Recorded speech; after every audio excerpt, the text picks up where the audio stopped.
Sometimes you just can't trust technology, or was my human error there? I didn't click on the refresh button properly. So we just put in for the text area a max length attribute that meant that the user couldn't enter in any more than 50 characters.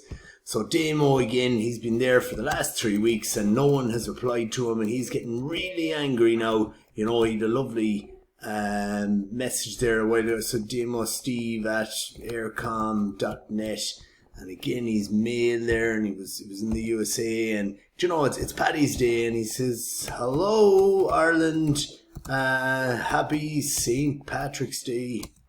Patrick's Day to all you lovely Irish." And next thing, bang, can't write anymore. So 50 characters mightn't be enough. It's completely up to you what you want to set it for and that. But now it's working. So the last video, I just hadn't refreshed the button correctly.